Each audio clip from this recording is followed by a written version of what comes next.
दोस्तों आज की इस वीडियो में हम लोग हीरोन सूत्र से त्रिभुज का क्षेत्रफल निकालना सीखेंगे। तो चलिए इस वीडियो को शुरू करते हैं। तो देखिए हमें इस त्रिभुज का क्षेत्रफल निकालना है, ठीक है। इस त्रिभुज में तीनों भुजा का लंबाई दिया है। इस पहले भुजा का लंबाई 9 मीटर दिया है, दूसरे भुजा का लंबाई 13 मीटर और तीसरे भुजा का लंबाई 14 मीटर दिया है, ठीक है। तो हमें इसका क्षेत्रफल हीरोन सूत्र से निकालना है। तो यहाँ पे सबसे पहले हम लोग ए बी सी लिख लेते हैं। तो यहाँ पे हो जाएगा ए और ये हो जाएगा बी, ये हो जाएगा सी। तो इसमें ए क्या चीज़ है, ए बी सी क्या चीज़ है, तो ए बी सी इस त्रिभुज की तीनों भुजा की लंबाई है, ठीक है। तो हम लोग ए बराबर ये पहली भुजा को लिख लेते हैं 9, बी बराबर हम लोग इसको लिख लेते हैं दूसरी को 13 और सी बराबर हम लोग तीसरे भुजा की लंबाई को लिख लेते हैं 14, ठीक है। हम लोग चाहें तो ए बराबर इसको ले सकते हैं 13, बी बराबर हम लोग इसको ले सकते हैं और सी बराबर इसको। हम लोग चाहें तो ए बराबर 14 ले सकते हैं, बी बराबर इसको ले सकते हैं और सी बराबर इसको। यानी ए बी सी आप किसी को लीजिए, कोई दिक्कत नहीं है, आंसर सेम ही आएगा, ठीक है। यानी इससे जो आंसर आएगा ना, आप ए बी सी कोई भी लेंगे तो आंसर वही आएगा, बस लगाने का तरीका सही होना चाहिए। तो ए बी सी हो गया। अब हम लोग यहाँ पे एस निकाल लेते हैं, एस। तो एस का सूत्र होता है ए प्लस बी प्लस सी पूरे का बट्टा 2। एस को हम लोग अर्ध परिमाप बोलते हैं, ठीक है। तो अब यहाँ पे ए की जगह पे 9 रख देंगे तो ये हो जाएगा 9, फिर प्लस बी की जगह पे हम लोग 13 रख देंगे, फिर प्लस सी की जगह पे हम लोग यहाँ पे ये 14 रख देंगे और पूरे का बट्टा 2। हम लोग चाहें तो एस बराबर डायरेक्ट ये लिख सकते हैं, लिखेंगे 9 प्लस 13 प्लस 14 पूरे का बटा 2, डायरेक्ट भी लिख सकते हैं हम लोग, लेकिन बटा 2 ही नीचे रहेगा। अब हम क्या करेंगे, ऊपर इन सभी को जोड़ लेते हैं, ठीक है। तो 13 में 9 जोड़ेंगे क्या हो जाएगा, 22 हो जाएगा, और 22 में 14 जोड़ना है तो कितना हो जाएगा, 36 हो जाएगा। तो ये हो जाएगा 36 बटा 2, ठीक है। अब देखिए बटा 2 का मतलब होता है आधा, यानी कि 36 का आधा कर दीजिए। तो 36 का आधा क्या होगा, 18 होगा, ठीक है। यानी कि s बराबर क्या आ गया, s बराबर 18 आ गया है। यानी कि देखिए बटा 2 हमेशा रहेगा, तो आपको 36 का आधा कर लेना है। इसको आप ऐसे भी कर सकते हैं, देखिए बटा 2 है ना, तो इसका मतलब होगा 2 से भाग करना है, तो हम लोग 2 से भाग भी कर सकते हैं। तो देखिए 2 से भाग करेंगे तो 2 एकम 2 हो गया, 2 से 1 अधिक है तो 1 आगे चला जाएगा, 16 बन जाएगा, 2 8 16। तो हम ऐसे काट के 18 भी लिख सकते हैं, ठीक है, जो आसान आपको लगे। तो इस तरह से हमको पता चल गया कि s बराबर 18 है और यहाँ पे ए बी सी यहाँ पे हमने पहले ही निकाला है, ठीक है। अब हम लोग यहाँ पे सूत्र लिख लेते हैं। तो हम लोग यहाँ पे लिखेंगे सूत्र त्रिभुज का क्षेत्रफल बराबर, तो त्रिभुज का क्षेत्रफल बराबर हम लोग यहाँ पे लिख लेते हैं रूट में s, पहले कोष्टक में s माइनस ए, दूसरे कोष्टक में s माइनस बी और तीसरे कोष्टक में s माइनस सी, ठीक है। अब जो ये आपको ये सूत्र दिखाई दे रहा है, इसी सूत्र को हम लोग हीरोन का सूत्र कहते हैं, या फिर इसी सूत्र को हीरो का भी सूत्र कहा जाता है, ठीक है। तो चलिए हम लोग इसमें आगे लगाते हैं। तो ये बराबर लिख देते हैं, ये देखिए ये रूट लगा लेते हैं। अब इसमें सभी का मान रख देते हैं। तो एस की जगह पे हम लोग ये 18 रखेंगे, ठीक है। फिर कोष्टक में यहाँ पे एस की जगह भी 18 रखिए, फिर माइनस ए की जगह पे क्या रखेंगे 9, तो यहाँ पे हम लोग 9 रख देते हैं। फिर इस दूसरे एस की जगह क्या रखेंगे, 18 ही रखेंगे, माइनस बी की जगह पे 13 रख देंगे, ठीक है। फिर इसको आगे बढ़ा देते हैं। तो एस की जगह 18 रख देंगे, माइनस सी की जगह पे 14 रख देते हैं, ठीक है। अब इसके बाद हम लोग आगे हल करते हैं। तो देखिए ये जो बड़ा सा रूट है, ये रूट लगता ही जाएगा, ठीक है, आप हटा नहीं सकते हैं। हटाने का नियम अभी हम लोग सीखेंगे, ठीक है। अब देखिए अगर आपने बोडमास का नियम पढ़ा होगा तो सबसे पहले हम लोग ब्रैकेट को हल करते हैं, यानी कोष्टक को हल करते हैं, ठीक है। तो देखिए यहाँ पे पहला कोष्टक है, तो इस कोष्टक के अंदर जो लिखा है सबसे पहले उसको हल किया जाएगा, यानी यहाँ पे घटाना लिखा है तो घटा लेते हैं। इस दूसरे कोष्टक को भी हल करेंगे, इसको भी, यानी पहले कोष्टक के अंदर हल करते हैं। तो ये हो जाएगा 18, फिर यहाँ पे कोष्टक लगा देते हैं। तो 18 में से 9 घटेगा, 9 आ गया।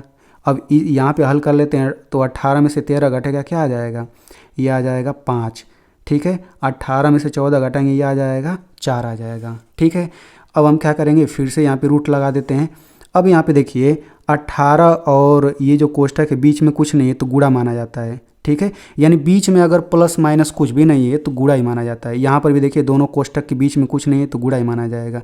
तो हम लोग यहाँ पे कोष्ठक हटा के गुणा लिख लेते हैं, 18 गुणा 9 गुणा 5 गुणा 4, ठीक है।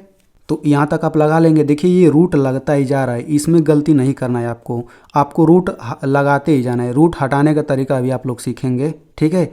तो देखिए जब भी आप लोग हीरोन सूत्र से त्रिभुज का क्षेत्रफल निकालेंगे तो आपको 4 संख्या तो हमेशा मिलेगा। जैसे यहाँ पे 4 संख्या आ गया कि नहीं, तो जब भी आप लोग हीरोन सूत्र से क्षेत्रफल निकालेंगे तो यहाँ पे 4 संख्या आपको हमेशा मिलेगा। तो इसके बाद आपको क्या करना है, इसको आप ध्यान से समझिएगा। तो अब हम यहाँ पे बराबर लगाते हैं, ये रूट हम लोग अब बड़ा सा लगा देते हैं, ठीक है। अब इन चारों संख्याओं का अभाज्य गुणनखंड करेंगे, ठीक है। तो सबसे पहला संख्या 18 है तो हम लोग 18 का अभाज्य गुणनखंड कर लेते हैं इस तरह से। ये किससे कटेगा, 2 से, तो ये हो जाएगा 2 9 18। फिर ये 3 से कटेगा, 3 3 9। फिर ये 3 से कटेगा, 3 1 3, ठीक है। यहाँ पे 1 आ गया, इसका मतलब अभाज्य गुणनखंड हो गया। अब जो ये लाइन दिख रही है इसके इधर जो ये तीनों संख्या है ना, इसी को हम लोग यहाँ पे लिख लेंगे। यानी 18 की जगह पे लिख लेते हैं ये 2 गुणा 3 गुणा 3, मतलब गुणा करके लिखेंगे।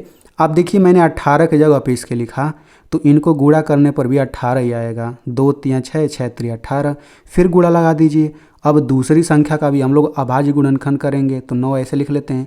2 से नहीं कटेगा, 3 से कटेगा, 3 3 9, 3 1 3, ठीक है। अब जो यहाँ पे 3 और 3 है वही यहाँ पे लिख लेते हैं तो ये हो जाएगा 3 गुणा 3। अब देखिए इनका गुणा करेंगे तो 9 आ जाएगा, फिर गुणा लगाइए।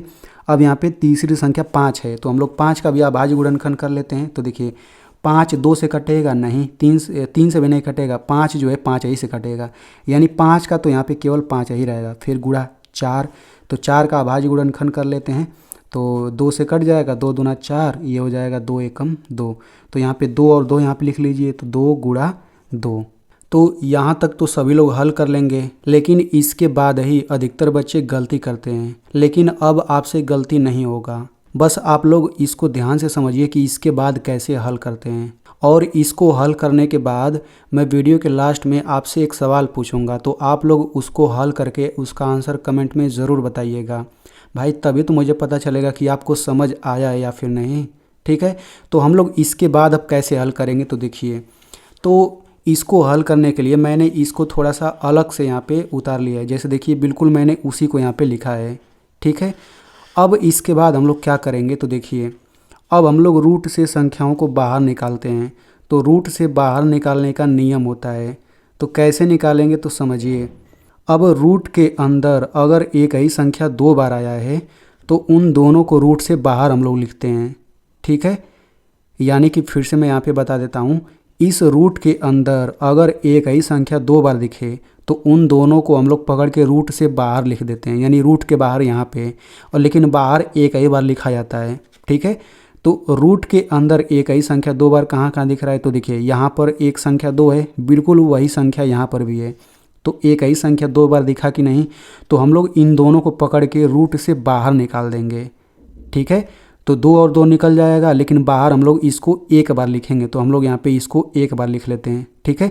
अब दोनों निकल चुका है तो हम लोग इसको काट देते हैं, ठीक है।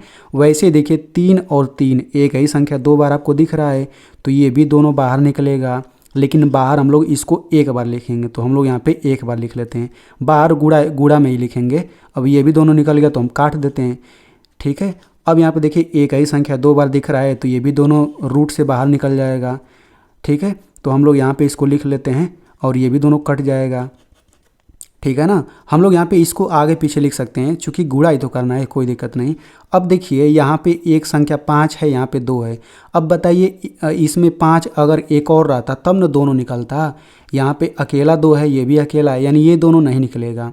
हमेशा याद रखिए कि रूट से बाहर वही संख्या निकलेगा जो रूट के अंदर 2 बार लिखा हुआ रहे, ठीक है ना, क्योंकि दोनों ही निकलेगा और बाहर एक बार लिखा जाता है, ठीक है। यानी कि ये जो आपको दिखाई दे रहा है, अब हम लोग इसके बाद बिल्कुल यही लिखेंगे, ठीक है। तो हम लोग चलिए लिख लेते हैं। तो ये बराबर लगाएंगे, इसके अगले लाइन में हम लोग इसको लिखेंगे। तो ये हो जाएगा 3 गुणा 2 गुणा 3, और रूट के अंदर देखिए ये सब हट गया है, केवल 5 और 2 है, ये रूट के अंदर ही तो है, तो इसको लिख लेते हैं। तो ये हो जाएगा 5 गुणा 2, ठीक है। आप देख सकते हैं तो यहाँ पे अब हम क्या करेंगे, तो इन सब का गुणा कर लेते हैं, तो ये रूट के बाहर ही रहेगा। तो 3 दूना 6 और 6 3 18 हो गया, ये रूट के बाहर रहेगा। और इनका रूट के अंदर गुणा करेंगे तो 5 दूना 10 हो जाएगा। तो आप यहाँ पे देख सकते हैं कि यहाँ पे ये रूट लगा हुआ है, तो हमेशा आंसर में रूट नहीं लगा होता है, किसी किसी आंसर में ये रूट हट जाता है। तो अभी हम लोग यहाँ पे समझेंगे कि रूट कब पूरा पूरा हट जाएगा, तो वो आपको समझना ज़रूरी है, नहीं तो बाकी क्वेश्चन में आपसे गलती हो सकता है। ठीक है, तो यही आपका आंसर हो जाएगा। चूँकि देखिए यहाँ पे सब मीटर मीटर है ना, तो हम लोग यहाँ पे मीटर लिखेंगे, ऊपर 2 घात लिखेंगे, यानी कि मीटर का स्क्वायर, यही क्या हो जाएगा, आंसर हो जाएगा। तो चलिए अब हम लोग ये समझ लेते हैं कि ये रूट कब हट जाता है। ठीक है, तो आपको इसे भी समझना है, नहीं तो आपसे गलती हो सकता है। तो हम लोग मान लेते हैं किसी सवाल को लगाते समय इतना ही आ जाता है, हम लोग ये समझ लेते हैं कि इसमें 5 भी है और 2 भी है। अगर ऐसा आ जाए तब हमारा आंसर क्या आएगा, तो समझिए यहाँ पे बढ़िया से। तो देखिए यहाँ पे 1 5 है, यहाँ पे 1 5 और आ गया, तो ये भी दोनों निकल जाएगा, लेकिन बाहर हम लोग इसको एक ही बार लिखेंगे, तो ये काट देते हैं। ठीक है, अब देखिए यहाँ पर 2 बचा, यहाँ पे 2, तो 2 बार है, यानी ये भी दोनों निकल जाएगा। लेकिन अब आप यहाँ पे देख सकते हैं कि रूट के अंदर एक भी संख्या नहीं बचा है। तो हमेशा याद रखिए, जब रूट के अंदर संख्या एक भी ना बचे तो समझिए रूट हट जाता है। ठीक है ना, अब हम इनका गुणा करेंगे तो हमारा आंसर आ जाएगा। तो इनका गुणा कर लीजिए, 2 5 10 और 10 3 30, 30 दूना 60 और 60 3 180। यानी कि अगर सवाल में ऐसा कुछ आ जाएगा तो 180 इसका आंसर हो जाएगा। ठीक है, यानी कि यहाँ पे सिंपल सा रूल याद रख लीजिए, अगर रूट के अंदर एक भी संख्या न बचे तो समझिए कि रूट हट जाता है बस। और अगर रूट के अंदर कोई संख्या अकेला आ गया है तो वो रूट के अंदर ही रहेगा। ठीक है, अब मैं यहाँ पे आपसे सवाल पूछता हूँ, तो ये जो आपको त्रिभुज दिखाई दे रहा है, इसका क्षेत्रफल निकाल करके इसका आंसर कमेंट में ज़रूर लिखिए, तभी तो मुझे पता चलेगा कि आपको समझ आ गया है। और मैं आपसे एक छोटा सा रिक्वेस्ट करूंगा, अगर आपको समझ आ गया है तो इस वीडियो को अपने दोस्तों में ज़रूर शेयर करिए, क्योंकि उसका भी फ़ायदा हो जाएगा। और मेरी मेहनत के लिए इस वीडियो को एक लाइक कर दीजिए।